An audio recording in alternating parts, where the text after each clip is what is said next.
This is MacroVoices with hedge fund manager Erik Townsend, the free weekly financial podcast targeting professional finance, high net worth individuals, family offices, and other sophisticated investors. MacroVoices is all about the brightest minds in the world of finance and macroeconomics telling it like it is, bullish or bearish, no holds barred. Now, here are your hosts, Erik Townsend and Patrick Ceresna. MacroVoices episode 183 was recorded on September 5th, 2019. I'm Erik Townsend. This episode of MacroVoices is brought to you by TopTradersUnplugged.com, the only podcast dedicated to quant and rules-based investing, which I highly recommend. Grant Williams, author of the renowned Things That Make You Go, newsletter, is back with us this week for a fantastic feature interview. We'll discuss negative yielding sovereign debt, gold, unicorn stocks, and much more. And be sure to stay tuned for our Postgame segment after the feature interview. Patrick Ceresna is back from holiday and has another of his famous Postgame chart books all wrapped up and ready to go. And I'm Patrick Ceresna. Now, Erik, the S&P 500 literally spent the entire month chopping around in that consolidation, and then as soon as September comes, we get a little bit of a short squeeze higher. Do you think this is for real? Well, I think that the squeeze higher is really motivated by the de-escalation of political tensions in the last 48 hours, and I think the question is whether there's follow-through. My view is definitely still that we're headed for a global growth recession. That view hasn't changed. The bond market, although it's backing up a little bit, just a few basis points this week, basically seems to agree with me. But stocks are not taking that cue. I eventually think that President Trump and Xi will kiss and make up, and that hasn't quite happened yet. But when they do, it won't surprise me at all if that takes us to new all-time highs in the stock market. I don't want to be long here. I don't believe in this. I think we're already way overextended in valuations. But frankly, I don't dare to be short because as much as it doesn't make sense to me, what I see in this market is that it's waiting for this Trump and Xi trade war drama to be over. And it looks to me like it wants to break higher at that point. Makes no sense to me, but you can't fight the tape. All right, well, let's move on to the dollar index because we had a breakout of 99, pulling back from here. Is this dollar strength continue? I think so. The breakout is back, and if you look at what's happened, we've had several times now the dollar index broke out beyond its resistance level. It really looked very strong, and then suddenly the President of the United States does something absolutely unprecedented and extraordinary that is dollar bearish, and that results in a knee-jerk pullback. But each one of those knee-jerk pullbacks has been smaller in magnitude. We're already at new all-time highs on the trade-weighted dollar index, and with respect to the DX, the breakout is really occurred in the face of, as President Trump would say, huge headwinds. And despite those headwinds, we're still seeing the break. So I think the dollar is moving higher. Now, the question is, if it's already faced huge headwinds, what would a hurricane-forced Donald Trump anti-dollar headwind look like? Because the president is very clearly unhappy about the dollar's strength, outspoken about it, and talking about doing unprecedented things, such as directing the Treasury Secretary to effectively bypass the Fed and directly intervene in currency markets. So my view here is all of the ingredients are set for the dollar to continue to rally and move higher on this global U.S. dollar liquidity squeeze unless President Trump really, really gets extreme. And I think that's entirely possible. So we've got to watch and see what happens. Well, let's move on to crude oil because pretty much the vast majority of the price action has been pinned between 53 to 57 for almost the entire month. Is it going to start to break out here in September? What's your bias here? I don't really think so. It could, but, we saw a lot of strength in the last 48 hours. There's another big drawdown in crude oil inventories this week. EIA reporting a drawdown that was delayed by a day, so it was just reported today, of 4.8 million barrels on crude oil. Another big drawdown. Cushing, Oklahoma, though, only drawing down 230,000 barrels against analyst expectations of another 2 million barrel plus drawdown. That's really important to watch because Cushing has been hit with some really big drawdowns in the wake of a couple of new pipelines coming online where they can actually move oil not from the Permian where it's drilled into the storage facility, but the other direction from Cushing to the Permian, because then they can take advantage of new Permian pipelines that take that oil down to the Gulf Coast.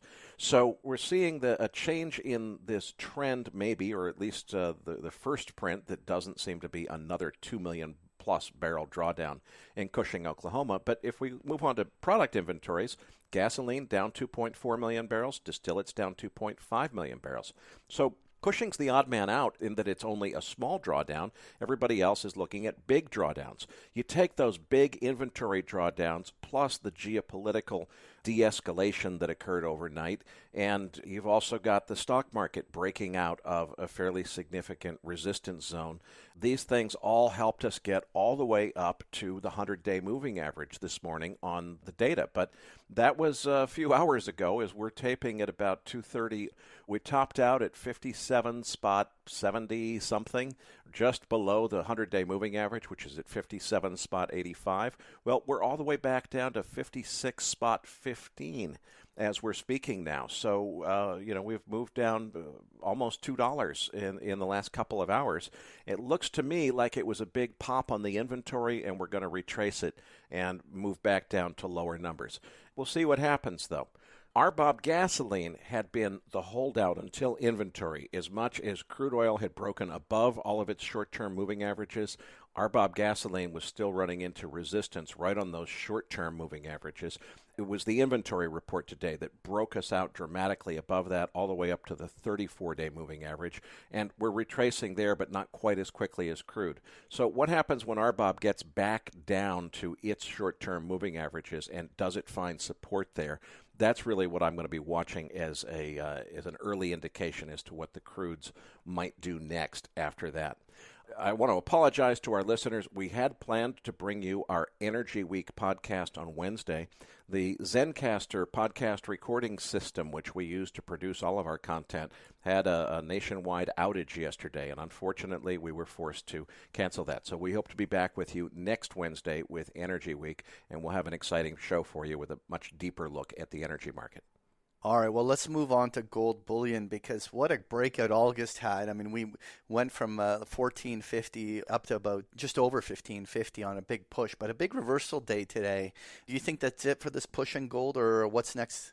Well, it depends on what you mean by this push in gold. I think that might have been it for the short term, in the sense that we're long overdue as far as I'm concerned. You know, the resilience of gold and the strength that it's shown really causes me to increase my bullish conviction for the long term. I really think gold is going to be the asset to own for the next decade.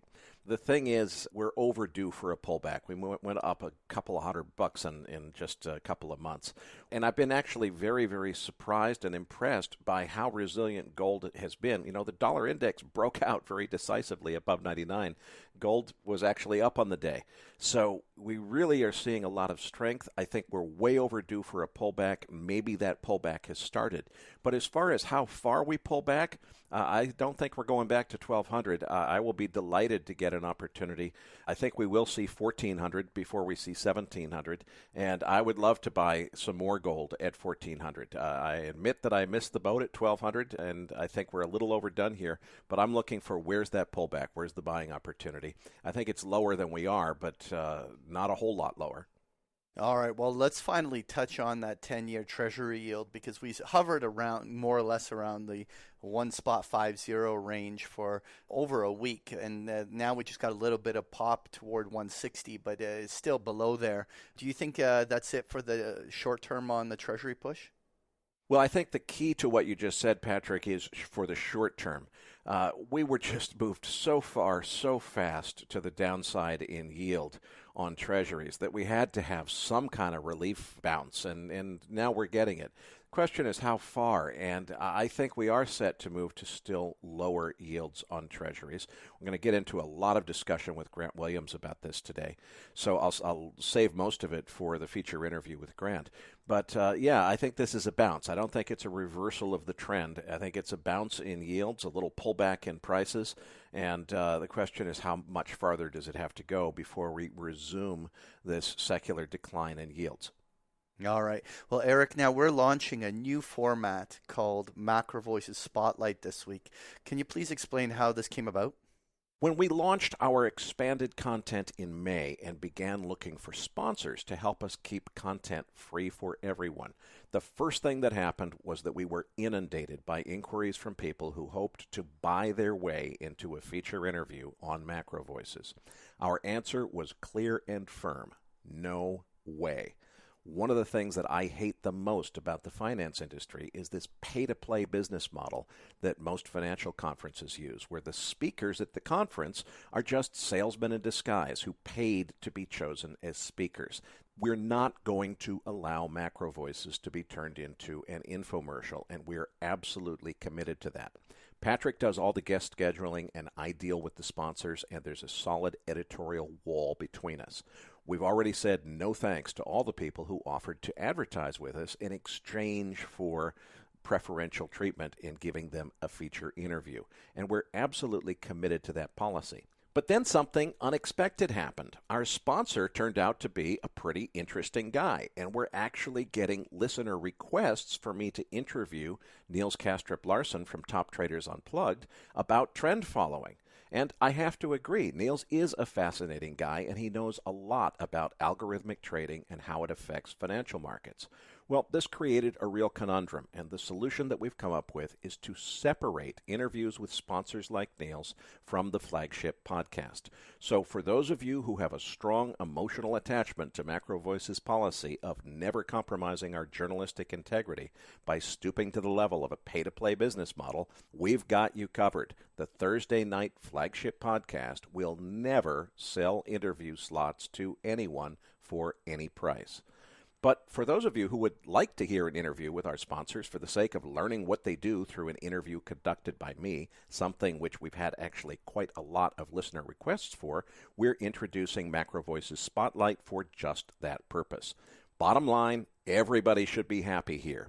If you have a religious opposition to hearing sponsored content, then don't listen to MacroVoices Spotlight. Simple. But frankly, I think you'll miss out on some great content. We absolutely do not intend to go into the infomercial business. We're only going to do spotlight interviews with people who have something to say that we can be persuaded our audience truly wants to hear. I pride myself in transparency, so we're not going to do it on the flagship podcast. We've introduced MacroVoices Spotlight to make it absolutely clear that it's content that was paid for by the interview guest. That way people who want to hear it can tune in, and anyone who objects to sponsored content can easily tune out. All right, so please give us a sense of what kind of content our listeners can expect for that MacroVoices Spotlight, and when will it air? The first episode is all about algorithmic trading and trend following, and the guest is Niels Kastrup-Larsen from Top Traders Unplugged and Dunn Capital Management. We're going to start by discussing the role of CTAs in the marketplace. Now, curiously, Niels does not agree with all of Charlie McElligot's views about the effects CTAs have on markets, so we're going to get a CTA insider's perspective on that. Then we'll cover the trend-following strategy in detail, and Niels will explain how it works and the benefits that it offers in portfolio construction and so forth. The second episode will feature Bob Coleman from Idaho Armored Vaults. That interview is all about physical storage of precious metals. Now, this topic is extremely well aligned with our high-level mission of bringing our listeners more precious metals content, and we'll go over the differences between allocated, unallocated, and segregated storage of physical precious metals, the conflicts of interest that can arise between bullion banks and their clients, and the pros and cons of private vaulting. I learned quite a bit myself taping this interview with Bob, and I think it will be extremely interesting to that segment of our audience who are interested in owning precious metals in physical form. We're going to air the trend-following interview with Niels tomorrow, Friday, September 6th, and the private vaulting interview with Bob Coleman a week later. Going forward, we are only going to accept spotlight interviews from sponsors who have something to say that we are persuaded that our audience sincerely wants to learn about. Interesting topics like how does trend following work, or what are the options for private vaulting and storage of precious metals. Whole life insurance salesmen need not apply. All right. Well, thanks for the update, Erik. Now, this week's featured interview guest is Grant Williams. So, Erik, why did we choose Grant to come back this week as our featured guest? Well, as we're into September, it's time to really see what's going to happen next, and are we going to have a change of direction in markets? And, Grant is a veteran of the industry. He's been around forever, and he writes one of the most respected letters in the industry. So it's, I don't know how long it's been since we've had Grant on the program, but it's overdue, I think, to get him back. He's a very, very outspoken gold bull. He's been a gold bull for a long time. And needless to say, he's been proven right with the breakout that we've seen in gold. He thinks it's got quite a bit further to go. So he's just a guy that really has had an excellent command of the macro market environment, and we're overdue for an update. This episode of MacroVoices was made possible by TopTradersUnplugged.com. You often hear me say that even if I have conviction about a market or trade, that you have to listen to what the market is telling you, not what you think it should be doing. And that's exactly what trend-following managers have been doing for decades with great success. These are rules-based strategies that remove human emotions and therefore can be well-researched and tested. And there's one podcast that covers trend-following strategies better than any other, TopTradersUnplugged.com. And right now, MacroVoices listeners can even get a free book called The Many Flavors of Trend Following, explaining exactly how these systematic strategies can work for you. Just go to TopTradersUnplugged.com/macro to claim your free copy. Again, that's TopTradersUnplugged.com/macro. Check them out. You'll be glad you did. And tune in tomorrow for my interview with Niels Kastrup-Larsen. All right. Well, Erik's interview with Grant Williams is coming up as Macro Voices continues right here at MacroVoices.com.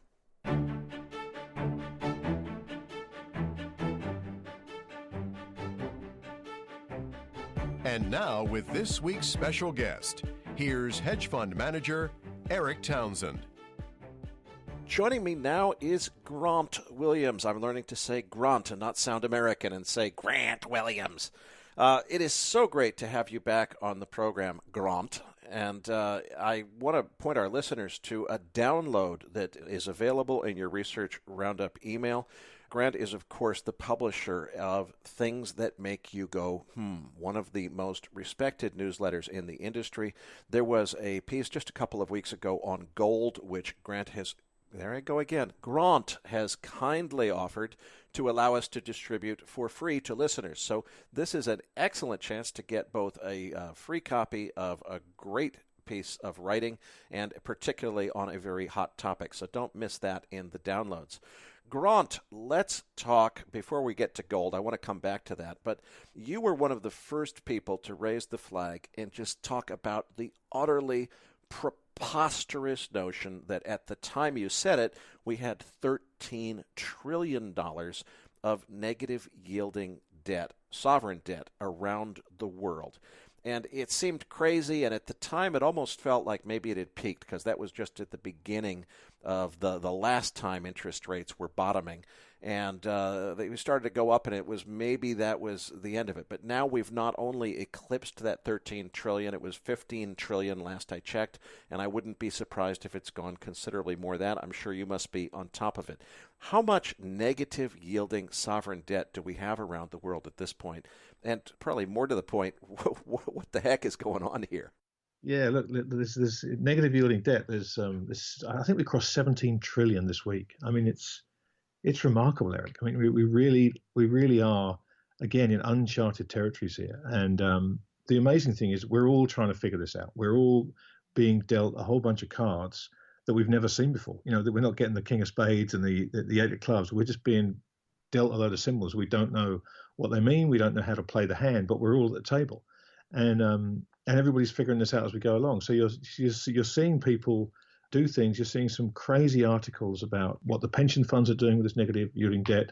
There was a great snippet from a piece that Charles Garve who you and I both know, wrote about a visit he made to, I think it was a Dutch pension fund, who told him basically, look, I have to buy these things. I'm being told that I have to buy these things because I have to put this money to work, and I'm being instructed to buy these things, even though I know that it's a guaranteed loss in the long term unless I can find a greater fool. So here we are. I mean, people are being forced to do things that they know, not just through experience is a foolish thing to do, but through common sense. But they have no choice. We're in this Tina world. There is no alternative. And until the music stops, we go on. But what's been interesting in the last few months is the profile and, for want of a better word, the tenure of some of the voices starting to call this thing out is getting more high profile. We've seen luminaries like Ray Dalio and Paul Tudor Jones and Stan Druckenmiller not only call this out for what it is, but also talk about gold as being their preferred investment or their preferred currency in Druckenmiller's case. So the sands are definitely shifting if you're paying attention, but there are some very smart people that make a cogent argument as to why this could go on for a materially extended period of time from here even. I'm not sure I buy that, certainly from a risk-reward perspective. But I think Albert Edwards' Ice Age theory is looking more and more like the playbook that everybody should perhaps be understanding. What is your view on the direction generally of the U.S. 10-year? For a while it seemed like there was a lot of people really sold on this idea that 1 spot 36, or maybe it was 1 spot 34 intraday, I don't remember, back from 2016 in the summer of 16. That was going to be the forever low. It could never possibly go lower than that. Well, we're 15 basis points above that right now at 1 spot 50 as we're speaking on Tuesday morning. Where do you think that we're headed with the U.S. 10-year yield?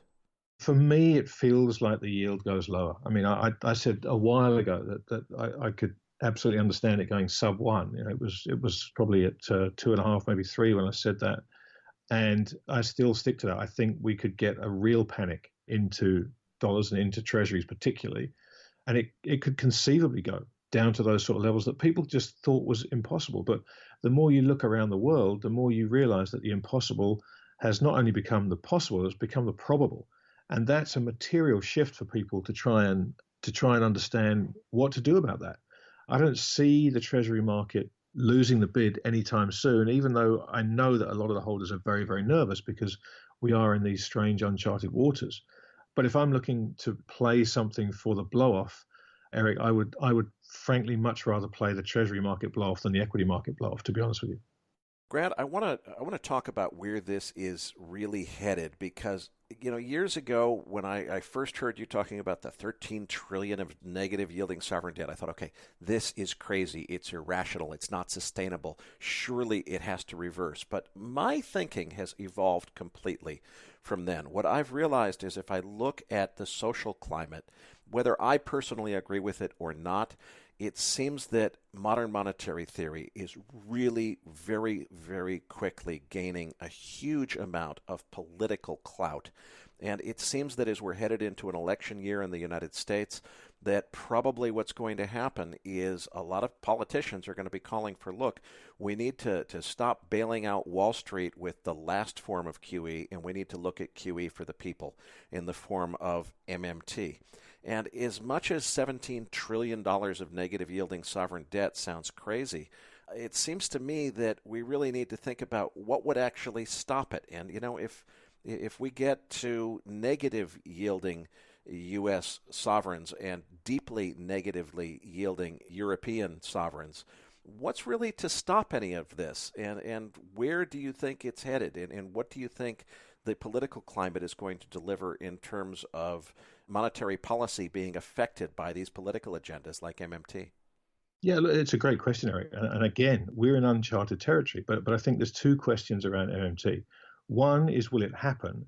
And two is, will it work? And they're very important, right? Because they're not mutually exclusive, but kind of they are in some ways. I think it or something like it will happen because, as you said, it's become incredibly popular.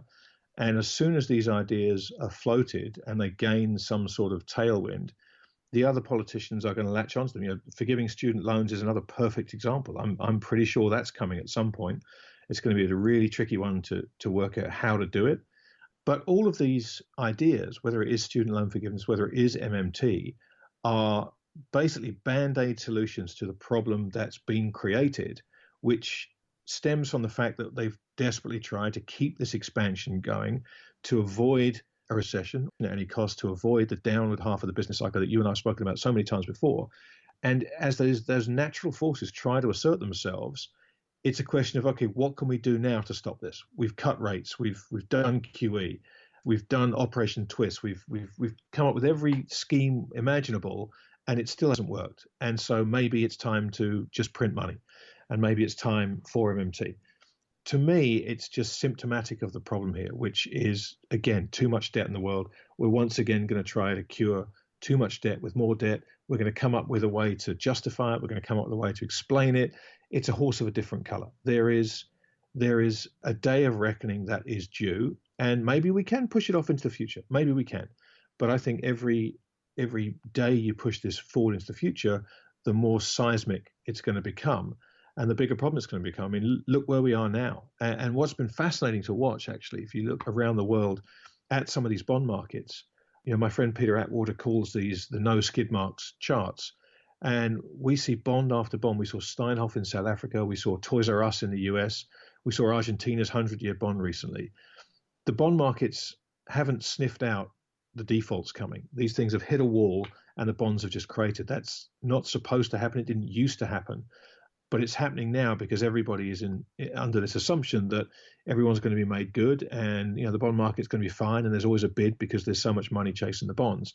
At some point, that's not going to work. And I suspect that if we do go into recession, or God forbid, it's proven later that we are actually in a recession now, none of this stuff's going to matter. I honestly don't think it's going to matter. I think we're going to be into interest rate caps. We're going to be into all kinds of desperate measures. So MMT may not seem like the craziest idea out there at some point. Mandating pension funds by treasuries. That's a very simple solution to a complicated problem. I think the crazy is yet to come. I think the crazy will be desperate, and I think MMT will absolutely be a part of that toolbox. Well, I couldn't agree more, unfortunately, and one of my predictions here is I think MMT will appear on the surface to be wildly successful at first. It's going to look absolutely beautiful because, you create a whole bunch of liquidity, you give it to people, it stimulates the economy, everybody feels good. Of course, it's going to appear to work at first. And eventually, I predict that a very, very dire consequence will result. But it's something I've gotten wrong consistently in my experiences. I always think these things are going to happen faster than they really do, and it could take quite a few years for this to play out. Well, Eric, the other thing that's worth pointing out is that when you give money to people, if you start giving money directly to Main Street, it used to be that Wall Street were rational actors, and if you start funneling money to Wall Street, you have a pretty good understanding of what they're going to do with it, right? You knew when QE was coming that Wall Street was going to front run the Fed bid for bonds. You knew if the central banks were buying corporate bonds that the professional investors were going to front run that. When you start giving the money to Main Street, there's sometimes some strange things. If they take that money and they start saving, God forbid, they start saving money so they can pay down their debts, that's going to be a major problem. And we have seen that if they start doing that at a time when the public are frightened, as we saw in 2008. Look at the savings rate in the US in 2008. It jumped through the roof. So you might find that the man in the street starts hoarding any liquidity that's thrown his way. So it's not a guaranteed outcome, and you're giving it to perhaps the most unpredictable market actor out there, and that could surprise a few people, I think. It's very interesting to hear you say that, because what I would have said, and it sounds like we disagree on this, is I would have said as soon as you take it to the public as opposed to bailing out Wall Street with QE, I would have said it has to be wildly inflationary because that money is going into the real economy. It's being given to people who are likely to spend it. Do you think that this possibility of people surprising us and saying, no, we'd rather save it, causes there not to be the inflationary reaction to MMT that I'm expecting, or and I don't predict it overnight. I think it's a long lag time, but I think that eventually there would be a risk of runaway inflation. Do you have a different view about that? I think if you look at it as a cold, hard idea, yes, absolutely. What happens if we throw a lot of money into the economy? I agree with you. It should be wildly inflationary. What would have happened had you put a load of money into Main Street's pockets in October, November of 2008? They were not going to go out and spend that money. I mean, every headline was telling them this was the Great Depression Mark II, and they would have saved it. They would have paid down debt as they do in extremis. So I think if MMT comes at the wrong time, if it's a reaction to another massive leg down or another big leg in this deflationary vortex we seem to be stuck in, I think there's a very good chance that people save it or pay down debt with it instead of going out and spending on another car or another some more white goods. I think the public's actions are dictated by how they feel, and you can feel the tension, the anxiousness ratcheting up all the time. And so for me, there's a big question of timing here. They would have to do MMT before things got really bad in the economy for it to have the effect you're talking about. If they do, then yes, I agree with you. But if it's the response to another '08 type situation, then I think the reaction of the public could be wholly different. Let's talk about where that recession or worse comes from, because something that you and I have discussed on this program, and you've certainly gone to great lengths on elsewhere for years now, is, hey, we're really long in the tooth on this economic cycle. It's time. Recessions are a natural part of life. We're overdue for one. Well, Grant, we were overdue for one 5 years ago, and it hasn't happened yet. Do you think that this recent plunge in bond rates and inversion of the yield curve is telling us that finally we're going to get that recession, or do you think that maybe that's another false flag? Well, it's interesting, Eric, because this is a metric that has been almost infallible over the years, and so it's fascinating to me to see people talking instantly. We've had small inversions. It hasn't stayed inverted. It hasn't been inverted for a long period of time. We've had these little inversions and a lot of headlines and knee-jerk reactions intraday. But it's interesting how quickly people are now coming out saying, you know what, this doesn't matter anymore. This indicator doesn't matter because of negative rates, because of zero interest rate policy. It's a false flag now.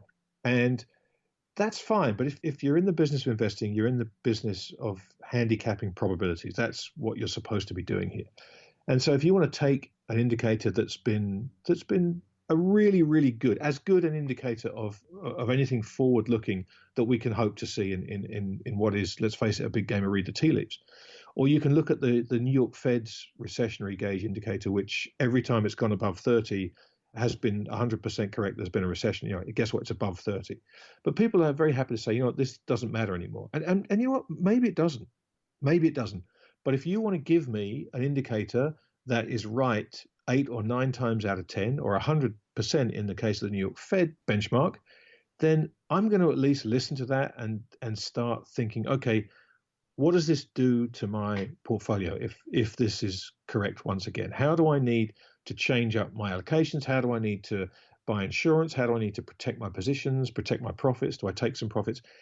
That's what you're supposed to do. When these flags get triggered, no, it's not a guaranteed assurance that we're going to be in recession, but none of us know what the future is going to bring. But it tells you there's a heightened probability that we are going to go into one. And so then you have to decide, okay, what's my handicapping? Do I think there's a 50% chance this is right? A 70% chance? If you do, you have to take action. Lacey Hunt has been calling this brilliantly, this bond market, for the longest time now. David Rosenberg has been calling brilliantly all the data points we're seeing, and he's adamant that we are, if not in a recession, we're going into one.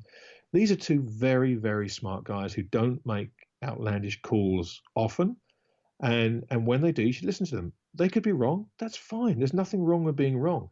It's about putting out the reasons why you think something's going to happen and allowing people to judge for themselves whether they believe it or not. There's too much store, I think, put in who's right today and who's wrong today and will you be right tomorrow. This is not, predicting the future is not a game that any of us can claim to be able to do. We're all guessing. We're all trying to make educated guesses. And time-tested signals of recession are tools you should use to make better guesses. That's all. That's all they really are. And right now, there is a preponderance of evidence that suggests it is time to factor in recession to your base case and understand how it would impact you. And if you think it's a big enough hit, make plans and make adjustments to your positioning. Well, Grant, I am very strongly of the view that we are headed into a recession. So I think I'm in David Rosenberg's camp. But the place where I'm not so convinced is what the implications of that really are in markets, because we always used to assume, hey, if you know you're headed into recession, or if you think that's going to be the outcome, it's got to mean that the stock market goes down, and probably down a lot. But the reason for that was because the bond market was so much more attractive in those recessions than the stock market. Well, guess what? We just talked about, 17 trillion now of negative yielding.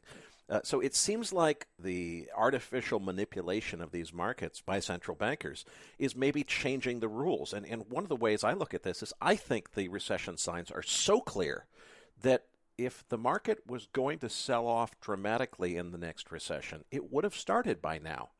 But it hasn't really started in any meaningful way.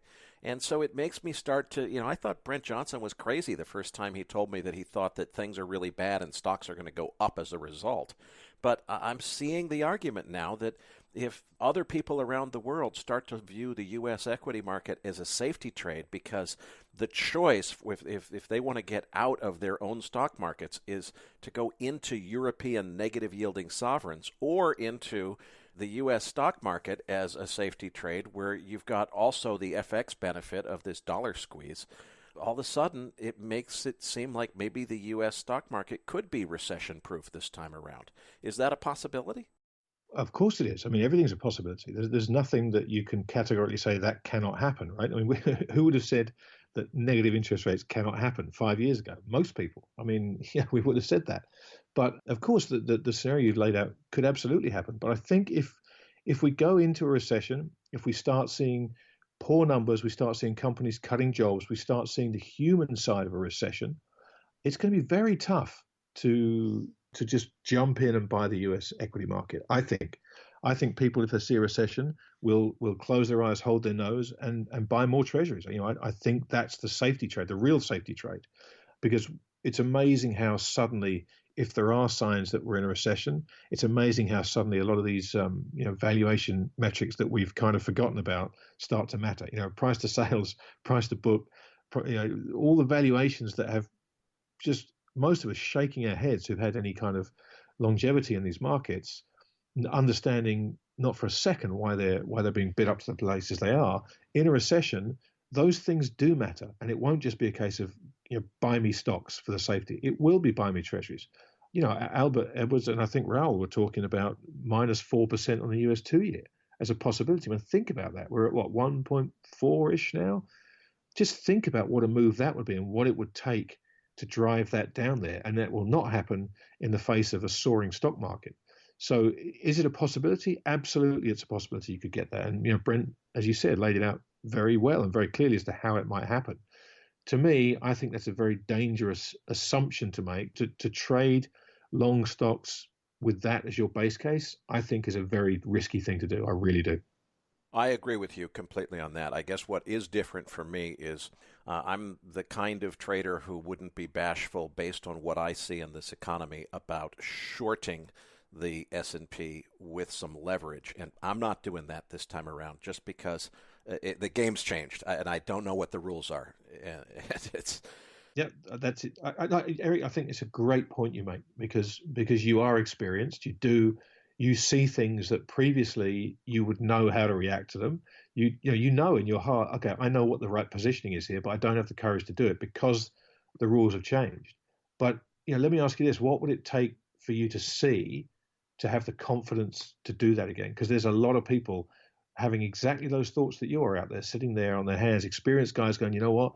I need to see. Just show me something. Show me something that tells me that everything I've learned to now is actually going to matter again, because it'll be different things for different people. But I'm sure there's something out of that. If you see it, it will give you the confidence to put the trades on that you want to do.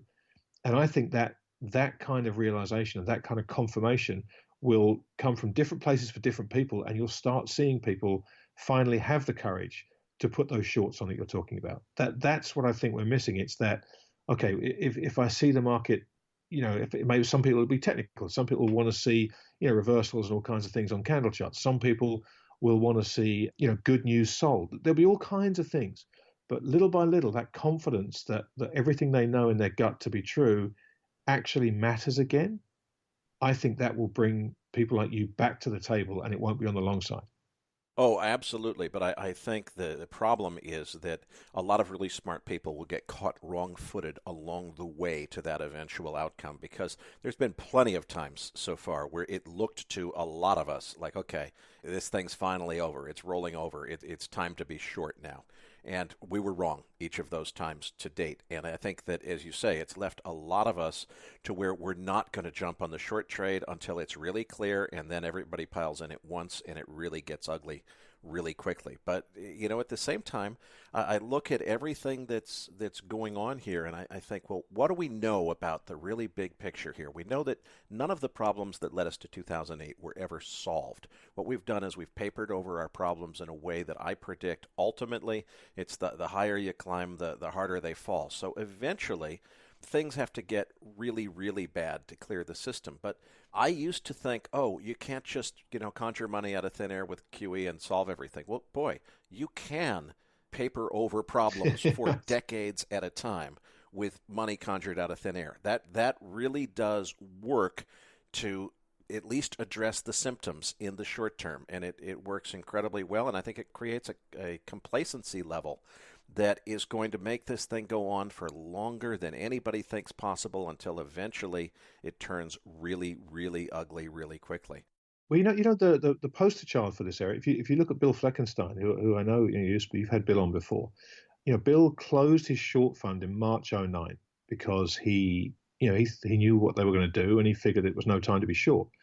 And a couple of times he's made noises about starting his short fund again, and a bunch of people have jumped on and said, hey, if you start a short fund again, I'm in. He's never pulled that trigger. He just hasn't seen what he wanted to see. And with Bill, there'll be little nuances that he's waiting for. He's waited 10 years patiently for that. But I know when Bill sees what he wants to see, he'll go for it. And he's not alone. There are a lot of experienced traders like yourself who are just waiting for a setup they feel they can manage the risk effectively. And when it comes, I don't think they're going to be shy in taking this market on, because we all know that if you get the short right, it's probably going to be the biggest short win you have in your career. It's just about being patient. Grant, I couldn't agree more that that's where the challenge is going to be, is the short trade of a lifetime is coming. And those of us who can see it coming have jumped early too many times. And Bill Fleckenstein has probably done a better job than I have. I've thought it was game on for the short side, and I've decided that we really need to wait until it's very clear, because there's been a lot of false signals. But I want to move on to something where I think there is a very, very clear signal right here, right now. You have been an outspoken gold bull for as long as I've known you. I have always agreed with you that in the long run, gold is the place to be. I'm convinced it's going to be the asset to own for the next decade. But at the same time, the place where we disagreed was tactical. And I thought, boy, Grant, you got to be able to see this global U.S. dollar liquidity squeeze. It's got to drive the dollar higher, and that can only mean a headwind for gold. Well, I got half of that right. It has driven the dollar higher. And I think, to give you credit, when we talked about this before, you said, I see the dollar liquidity squeeze argument. That's a good point. But I still think that gold, being long gold, not waiting for it, is the place I want to be. I thought you were going to be proven right in the end. I thought I was going to outsmart you a little bit by waiting for a better entry price, a bit lower. And I definitely got that call wrong. So what's going on here that we're seeing? Not only has the gold breakout occurred, but the dollar breakout occurred too. And on Tuesday morning that we're speaking, we're seeing the dollar particularly breaking to new all-time highs on the trade-weighted dollar index, a recent cycle high on the U.S. dollar index. And you'd think that would be a headwind for gold, and gold is up dramatically on the day. So what's going on here? Why is it suddenly now that you're being proven right? Well, look, it's that sound you can hear is me rolling my sleeves up. Start to talk about gold. This is something And thank you for using the term bull and not bug. I appreciate that. But when you talk about gold being something people should own, when it doesn't go up, they talk about you being wrong. And it's really not that, because to me, it's never been an instrument you trade with. I'm not a gold trader. I want to own gold for what I believe is going to happen and for what I think is starting to happen now. And this is the fact that the dollar and gold are going up together is not a good sign. That's not a good thing. Trust me. It has happened before, which is why it wasn't that difficult to predict that you would eventually see gold and the dollar rise together. This is as big a screaming signal that people are worried as I think you can see. And when we talked earlier about, do we buy bonds, do we buy equities? I think gold is about to sort of kind of shove its foot in that door and enter that conversation. Do people allocate a couple of percent of their portfolio to gold? 5%, maybe some of the pension funds. And if they do, you better get ready to see some fireworks. I gave a presentation recently, which is the letter that I think you're going to link to in the downloads and file, just talking about the similarities between 1930s, the roaring 20s, the blow-off top there, and what we've been going through recently. There are all kinds of parallels in society and politics. It really is eerie how history rhymes. And you and I have spoken about history's tendency to do that numerous times. But the point I was trying to make there was gold really performed in the aftermath of the crisis. It wasn't in the lead up. The roaring 20s, everything was great. But once the uncertainty rose and once we entered the Great Depression, at the time, obviously, gold was the price was fixed. Once they had to let gold off the leash, if you like, you saw the price increase dramatically. And it was after the pain happened. And that's what worries me about gold rising so strongly now and really starting to confound a lot of the people that said the move is over and it needs to break out, but then it really needs to consolidate. Well, it's gone straight through that 1480 level. It's gone straight through 1500. We're closing it on 1600. And as I said, when you've got Paul Tudor Jones saying it's his number one investment for the next 12 to 24 months, you've got Ray Dalio saying everybody should have an allocation to gold, and you've got Stan Druckenmiller saying it's his single biggest currency position. These are people you should listen to. And it's not about putting 70% of your assets in gold. It's not about that. It's about, is it time to have gold as an insurance policy for my portfolio? Well, if everything we talked about with the bonds and the equities is correct, and both of them are very dangerous places to be, then why wouldn't you take 5% of your profits and put it into something like gold, which has no counterparty risk, which is a currency, which is incredibly liquid, and offers solutions to all the problems that we've spoken about? So I think gold is about to make a move that we've been talking was a possibility for a long, long time. I very rarely talk about the price when I talk about gold because it really isn't why I own it. But I think the action recently suggests that a lot of people are going to be looking at gold, are going to start to understand why it makes sense to own it. And if they decide to pull the trigger, even if it's just as a precautionary tactic, that will have a massive effect on the gold market. And if this fear of the dollar shortage continues, and it is aligned with fear over recession, fear over market tops, fear over negative yielding debt. The chart of that 17 trillion of negative yielding debt is identical to the gold price. As negative yielding debt increases, gold goes right along with it. So I think gold has broken out. I think you'll see it move quite quickly towards testing that old 1900 level in US dollars. But again, when we talk about gold and talk about how it's still $300 below where it reached in 2011, the dollar is just about the only currency you can say that. It's a new all-time high in Aussie dollars, in Canadian dollars, in British pounds, in Japanese yen, and as of yesterday, I think the euro. Anybody who's ever bought an ounce of gold in any of those currencies is in the green now throughout history. I mean, think about that. And it's only picking up speed. You're starting to see a lot more coverage of it in mainstream media, and it's such an emotional asset that if it starts to be written about emotionally, it starts to be talked about emotionally, and it starts to become an apparent alternative or an apparent hedge or an apparent insurance policy, it doesn't take a lot to get this thing moving. And I think I've been consistent about this. I think everybody has needed to own gold for some time now. The people that started buying it in the early 2000s, I mean, they could care less. They haven't watched the price really. They saw it go up to 1900. Some of them may be sold out. I don't know, but they certainly haven't sweated the 1900 to 1100 fall over that painful 4 years between 2011 and 2015. But owning it is an important thing to have done, and I think if you've got it, it's a very comforting asset to hold in a very turbulent and troubled environment. And again, you're not going to put 100% of your money. It's not a 60-40 gold bonds portfolio we're talking about here, but we're talking about an allocation for protection, for insurance, whatever you want to call it. But I think the gold market has changed. I think the fact that it's going up in concert with the dollar is a big signal. And I think it really is time for people who've either thought about it and haven't done anything to at least go back and reconsider the argument for it, understand what you want to own it for, and again, then decide if you want to pull the trigger. If you don't, that's absolutely fine. But there's a lot of reasons why you should, I think, right now.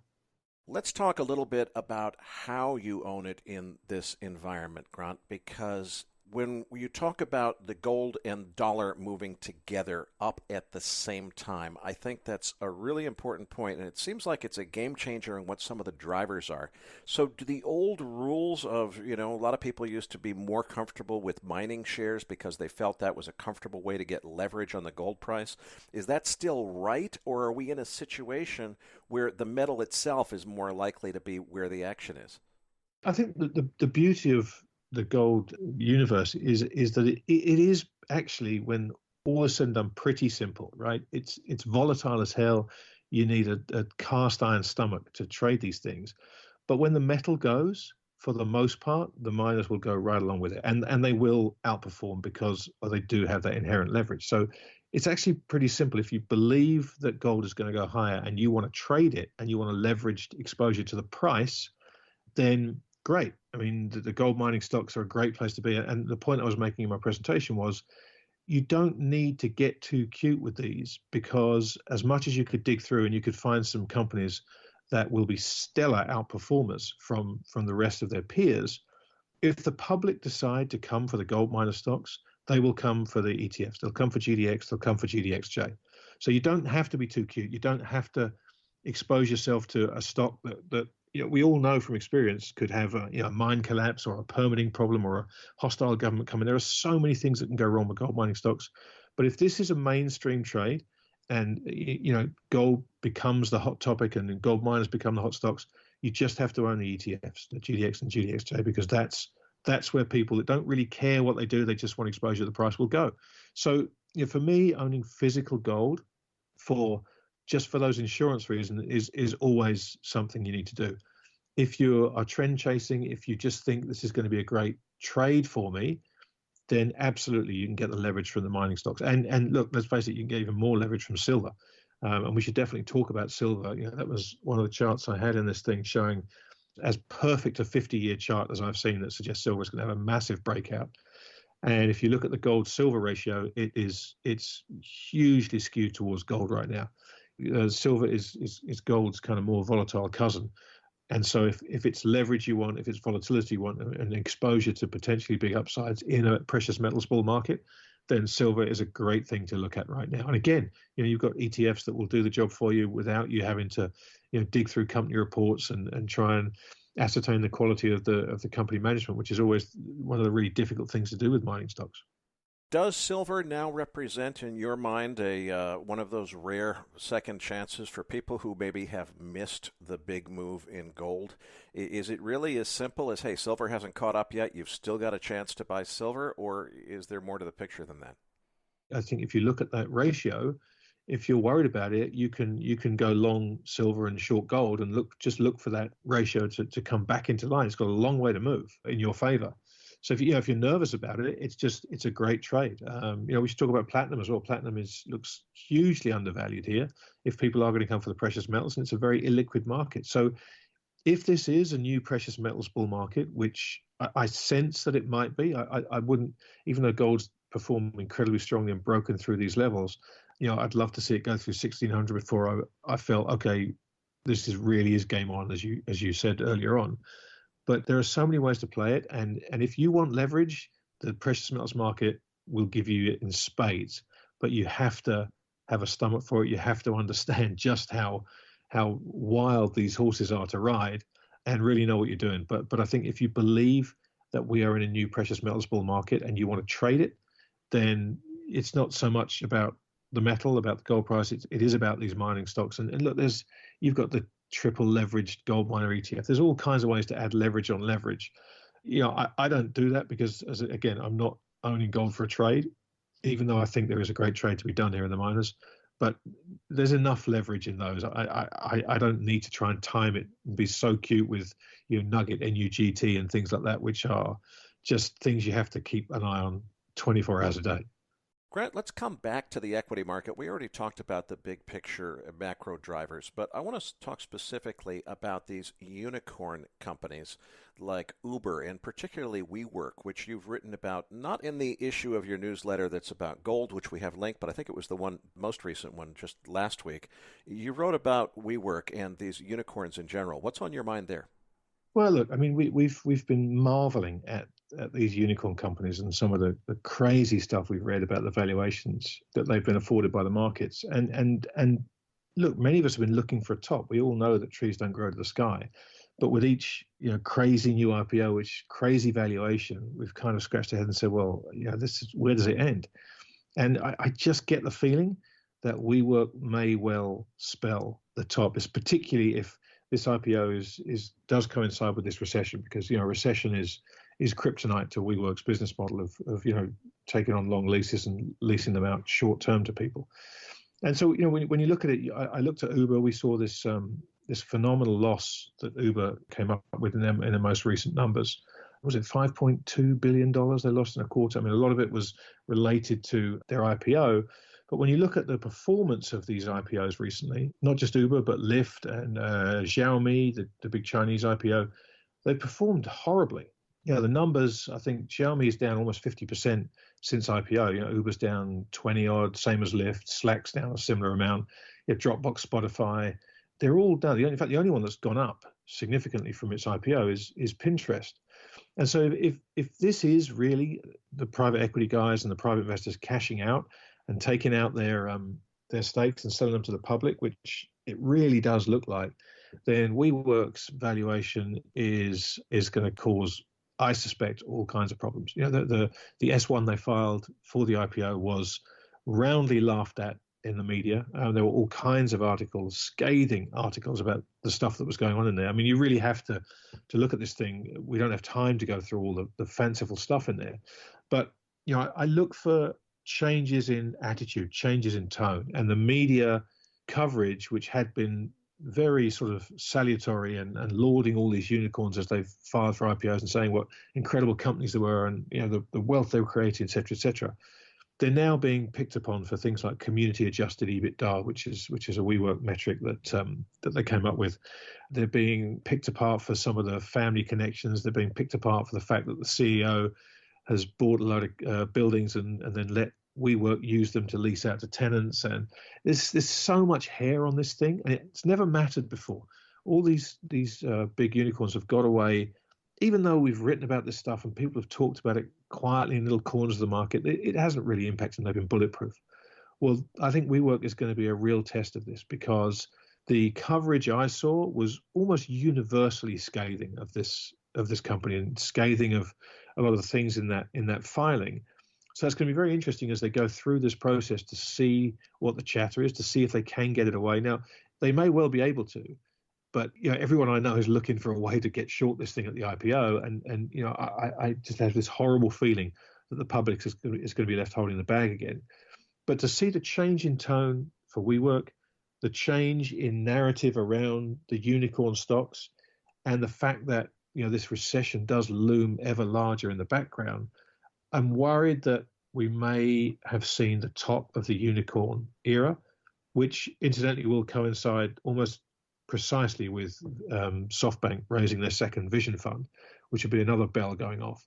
So everywhere I look, I see signs that this unicorn era is going to struggle. And from $47 billion valuation for WeWork, that's a long way to fall if people decide it should be valued as a real estate company and not as what they call a space as a service company instead of a software as a service company. Things like that, just cute ways of trying to spin your valuation and call yourself a tech company. They're fine when everything's going well, but they're the sort of things that people call out when the turn happens, and everybody is calling this stuff out. So I'm very nervous, and I think WeWork is going to be a clanging bell. Where does Tesla fit into this story? You did quite a bit of work on Tesla, and I mean, it was such a ripe short when you looked at it more than a year ago. It hasn't crashed yet, and it has had an up and down history, but it's still way overvalued from my perspective and seems to have that investor loyalty that's just unshakable. What's going to finally break the grip of something like the investor loyalty you see in Tesla? I'm way too fascinated by Tesla for my own good. I openly admit that it's the thing that I am most focused on in terms of looking for signs that we're seeing a crack, because it's not really investor loyalty, Eric. It's certain customer loyalty, and a lot of the customers have bought a few shares here and a few shares there, and they've really been evangelists. I mean, it is a fascinating. This is something we could spend an entire hour talking about. Because I think flippancy aside and the pantomime that is Elon Musk and Tesla aside, I think it's a very, very important stock, because I do think it's a fraud. I do think it will end up being an absolute unmitigated disaster. And I'm starting to see the fraud unravel in front of my eyes. If you look at all the things that are going on with a lot of the cars exploding. Today we've seen the assemblyman in Buffalo who gave $750 million to Tesla to build a factory on the promise of a certain amount of jobs and a certain amount of effect on the local community. They've suddenly started saying, you know what, we want to audit them and see what we got for our $750 million. And it comes out today that Tesla won't let them anywhere near the facility. There's a facility paid for by Buffalo taxpayers, and they won't let Buffalo lawmakers inside. Little things like that. Tesla's insurance product that they put out recently to try and lower prices. There are all kinds of things going on with this company that just don't pass the smell test. And you can be an evangelist. I have nothing against electric vehicles. I promise you, I'm not in the pocket of big oil. No one's written me a check to bash electric cars or bash Tesla in general. I'm a huge fan of electric cars. I think the future is electric cars. But that's not to say that Tesla are going to be one to do it. And this is all without even getting into the solar roof debacle, which I suspect when this plays out in the fullest of time, that's where you'll be able to go back and talk about where this turned into a fraud. But the Walmart lawsuit and everything that's cascading off the back of it, there's so much hair on this company, and I'm watching it unravel by the day. And I think when Tesla goes, because as I've said before, it's the poster child for zero cost capital. It's the poster child for the climate change argument. It's the poster child for the millennial generation, the Robin Hood investment, people buying stocks because they love the companies, not because they have any experience in the stock market. It's so representative of so many things: celebrity culture, whatever you want to talk about, our society today, markets today, capitalism today. Tesla has a place in that argument, and I think that this is why it's so important that if Tesla goes, and I fully expect it to, and perhaps in fairly short order, I think that is going to be a huge wake-up call for inexperienced investors, for people that thought that there was nothing wrong, for people that didn't think a scandal of this size could happen. I think it's all going to come out, and I think it's going to be a massive bucket of cold water thrown over the markets. Grant, I love the way that you express that, and I couldn't agree more. I really think, as we said earlier, or I should say as you said earlier, what we've got to do is figure out what are the signals you look for that tell you that we're back to economic reality matters again, and we're out of fantasy mode in the markets, and it's time for indications that shorts are prudent across the board. I think Tesla falling would be an indication that reality has taken effect again, and we're out of fantasy mode in the market. So it's probably an important signal to watch to tell us when it's time for game on with a big cycle that I think is long overdue. Grant, it's hard for me to believe anyone anywhere doesn't know who you are and know your relationship first to things that make you go, one of the most respected newsletters in the industry. Again, listeners, there's a free issue for you in your Research Roundup email. You can get that download. And obviously, you're one of the founders of Real Vision Television. So for anyone who might not be familiar, please give us the backstory on what the things are that you're involved with. Thank you very much. I mean, Real Vision has been a passion project of Raoul's and mine for 5 years now. It's a platform, an online platform where we just interview the smartest investors we can find anywhere in the world and just get their thoughts on markets. And it's been a hell of a ride, and we've had a lot of fun doing it. And it really is something that people seem to have latched onto and really appreciate. So we're very proud of that. And Things That Make You Hum is I've been writing it for 10 years now, and it's something I write every couple of weeks, and I just talk about, as we got over here, gold or Tesla or Uber or government bonds or Germany, whatever it is that I find interesting and I think is important to really dig into in financial markets. I write about it, and I offer my thoughts and why I think it's important. So they're both passion projects, and I love doing both of them equally dearly. Well, Grant, I really appreciate another fantastic interview. We look forward to having you back on the program again soon. Patrick Ceresna and I will be back as MacroVoices continues right here at MacroVoices.com.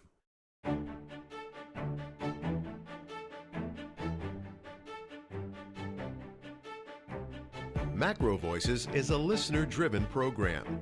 Please email requests for specific future interview guests to requests@macrovoices.com.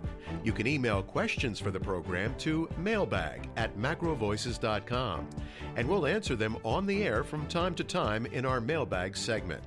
We also welcome your suggestions for how we can improve the program. Now, back to your hosts, Erik Townsend and Patrick Ceresna. Erik, it was great to have Grant back onto the show. You know, really, while it was always interesting, and I was looking forward to getting an update on gold, his views on gold, but what was interesting was when you guys started talking about the unicorns.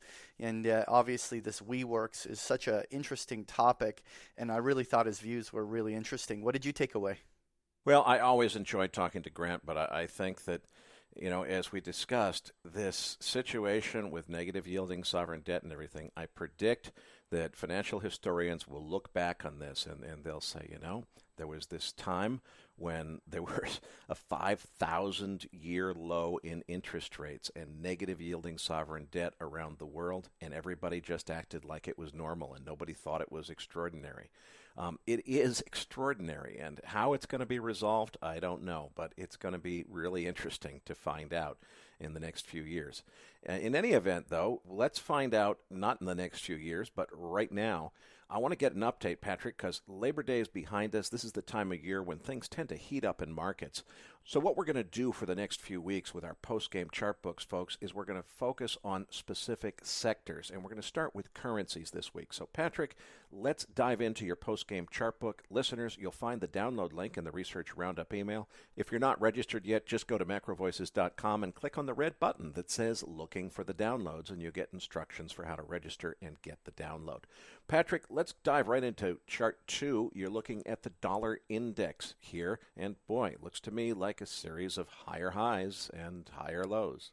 You took the words right out of my mouth, Erik. And what is really interesting is the dollar, in spite of a number of bears that continuously trying to call the top of the dollar index, has been in a very clear channel higher.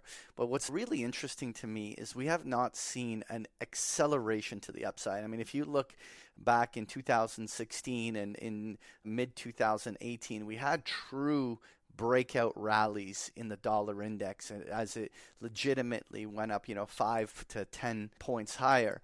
And so, but we haven't seen this breakout, even though we're making higher highs, that really seen any acceleration. But the dollar index is made up of a series of other currencies. So I wanted to just take a deeper look into understanding what's happening in the currency markets. And so I wanted to start off, obviously, with a currency that actually isn't in the dollar index, but it's the Chinese yuan.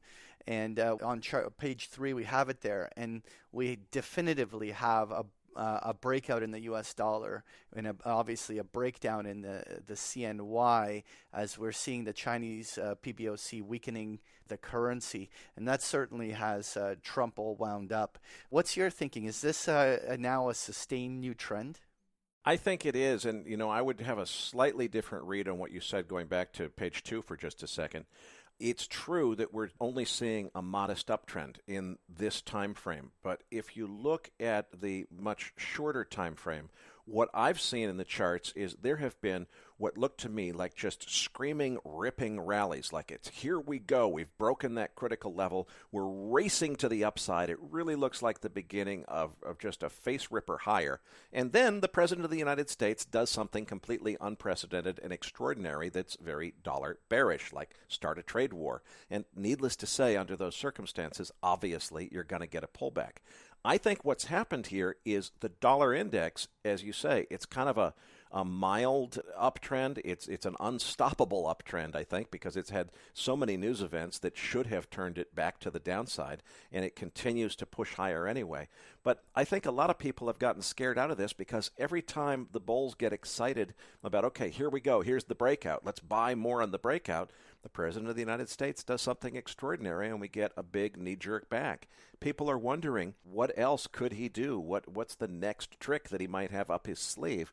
And I think that's caused people, in terms of trading the dollar index or the euro currency pair, to be a little bit skittish. On the other hand, that same news flow is very much reaffirming of, boy, looks like we've really got a breakdown in relations with China. Trade war is on with China. And so for that reason, I think that the breakout in the U.S. dollar relative to the yuan is much more profound and much more focused. And I think it's because people who might have been inclined to pile in to more dollar index longs are not doing so because it makes more sense to follow where the news flow is, which is the yuan trade. Right. And so what I also thought was really interesting, now after the euro, which I have on page 5, the British pound and yen are the two second and third largest positions inside the dollar index. And so the pound has obviously been incredibly weak, largely because of all the Brexit no deal story headlines, and obviously now all the political turmoil around Boris Johnson there. And this continues to be really interesting. But what I found fascinating was the technical level from which the event occurred. So after the first initial Brexit news back in 2016, the pound sterling broke down to 1.20 on the downside, and then it recovered all the way to 1.45, and now it traded all the way back down to 1.20. And for what many technicians would identify as a double bottom retest. Curious question I have: are we going to see a breakdown to fresh new lows as this turmoil continues, or is this actually going to be a major support where the lows can come in? Well, Patrick, that's the operative question, and I guess what I would say is, just look at this chart. That's a really important low. If we break decisively below that prior support at 1.19, whatever it is, and close there and stay there for a while, it really starts to look very ominous for the pound, and it further strengthens the dollar case. And Patrick, I think this is all a function of the U.S. dollar global liquidity squeeze that we've talked to Jeff Snyder so much about. So I don't know. I don't really have an opinion here as to what happens next with the pound. But what I would say is if we do break below that level, boy, you're the technician. What's the next support below that? I'm not sure there is one. Yeah, I know. But I think a couple of the measured moves target down to about 115. So it would be at this stage about 700-800 pips lower if it was to reverse and break from the current levels. So it'll be interesting to see. I think that if the election is moving towards another Tories victory, if everything goes through with a snap election, that's the circumstances which I think we could see that kind of a break. So it's going to be really exciting to watch what happens in the next couple months, especially as a spectator. I don't know if I'd call it exciting if you're living there. But nonetheless, I wanted to move on to the euro on page 5.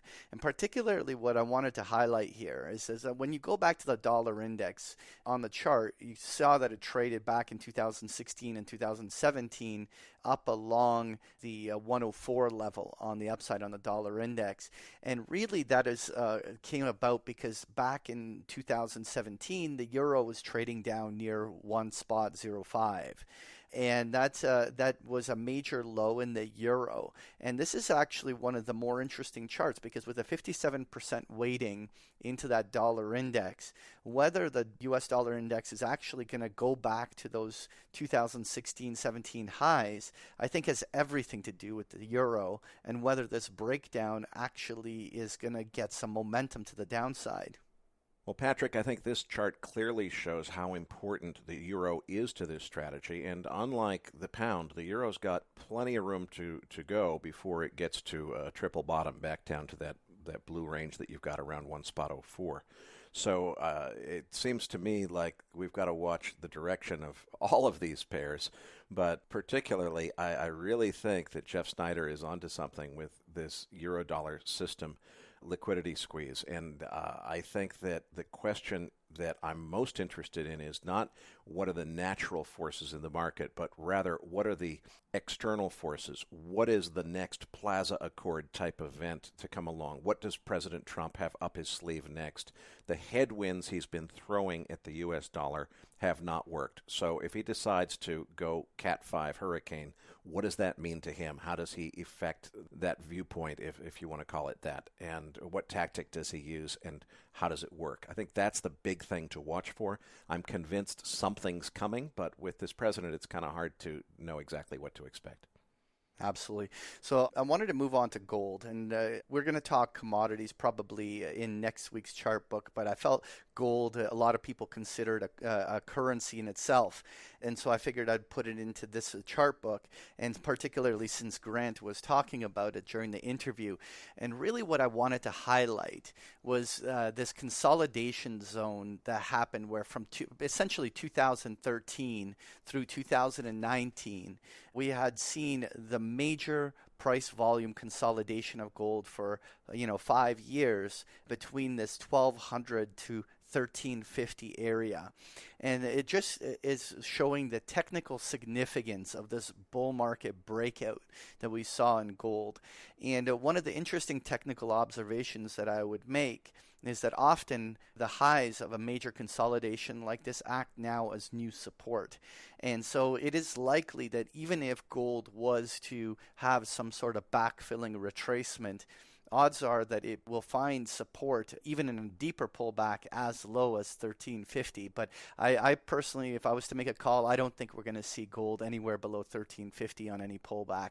And I would argue that it would probably even have a little bit higher levels like 1400 where lows during pullbacks might come in. What's your thinking on that? Well, certainly I think that we could agree, and I think almost any technician would agree. If we got 1360 again, it's time to buy if we manage to get that retest. The thing is, when we got to 1400 the first time a few weeks ago, I said, okay, watch for that pullback down to 1360. That's where you want to buy, folks. Well, guess what? We moved up $150 from that. So needless to say, gold has surprised me by how strong it's been. I'm not going to wait for 1360 in order to start buying gold. I will be delighted to buy gold at 1400, and if this market continues to surprise me with the strength that it's shown, maybe I'll have to start buying above that point. Clearly, if you look at this chart, it's time for some kind of pullback.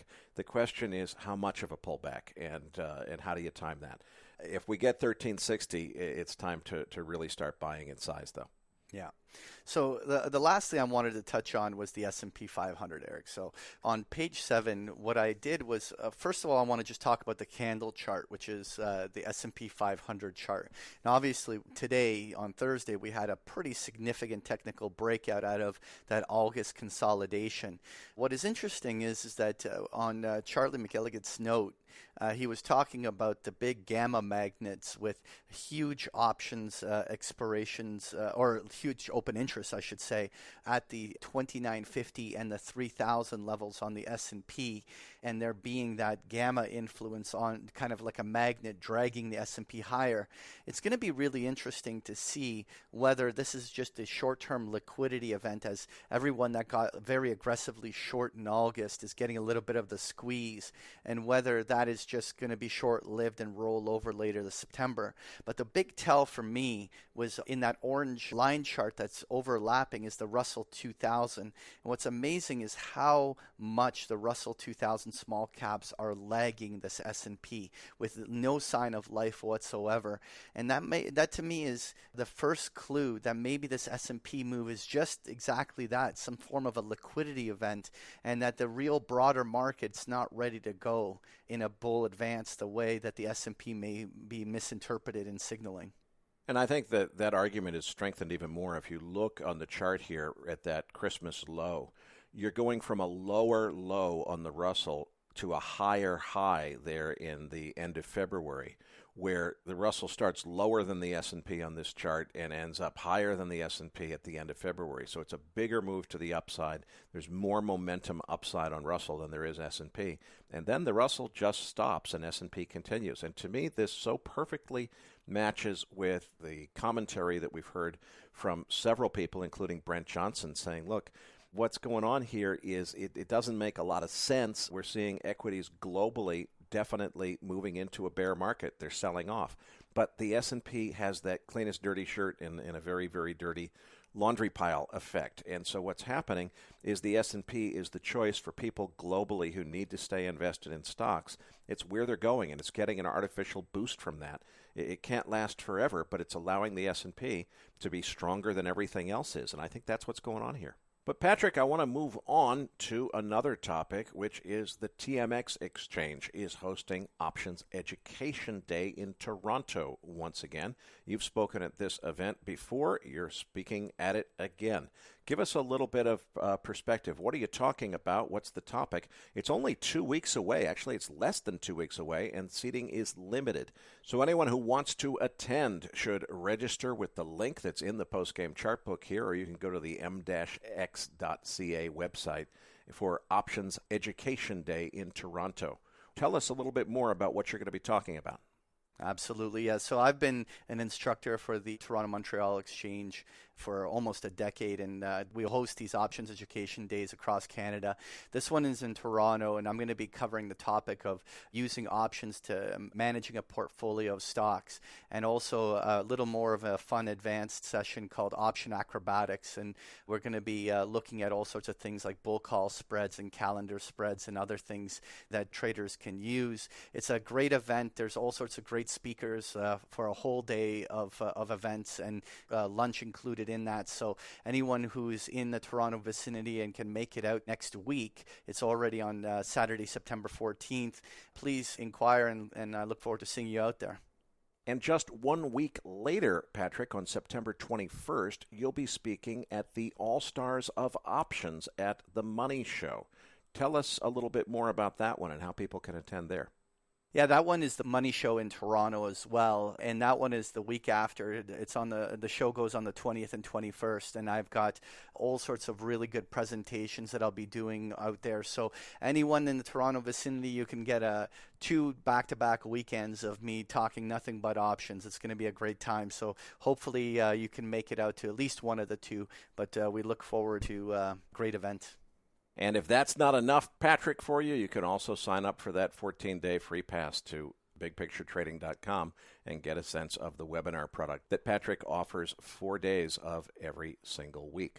Today's episode of MacroVoices was made possible by Top Traders Unplugged. Don't forget to go to toptradersunplugged.com/macro to claim your free copy of The Many Flavors of Trend Following and subscribe to their podcast as well.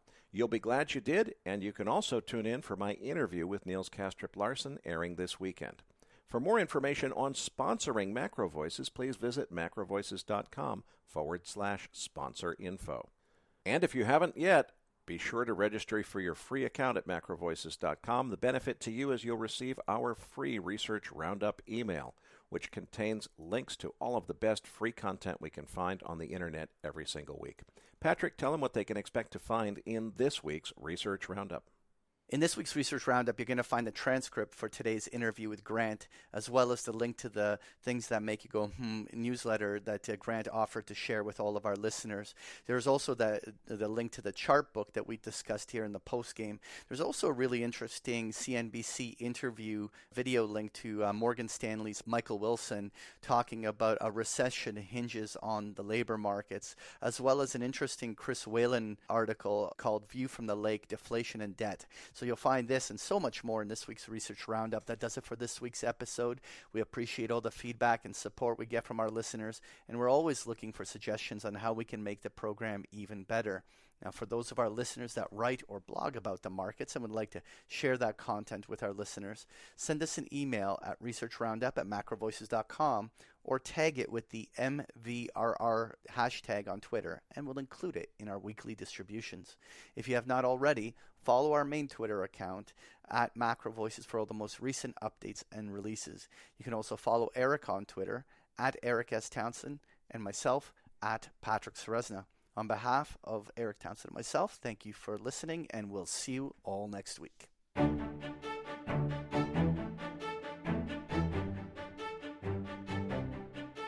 That concludes this edition of MacroVoices. Be sure to tune in each week to hear feature interviews with the brightest minds in finance and macroeconomics.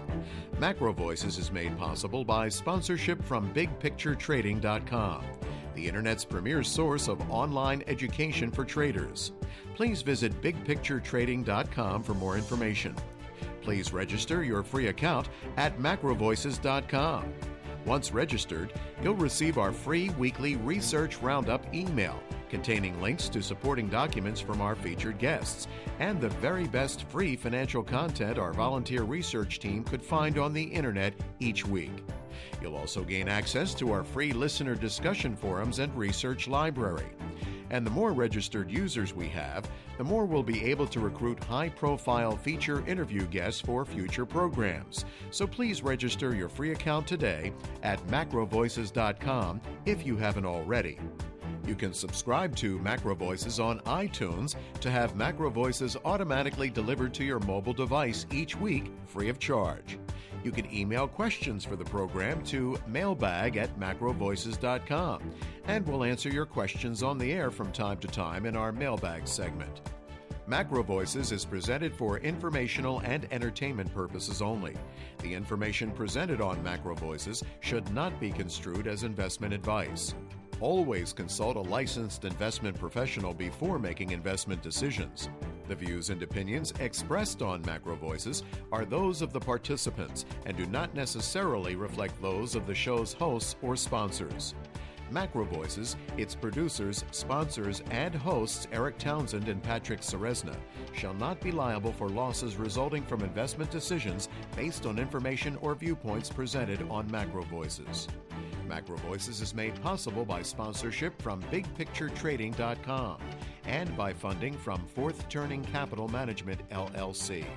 For more information, visit macrovoices.com.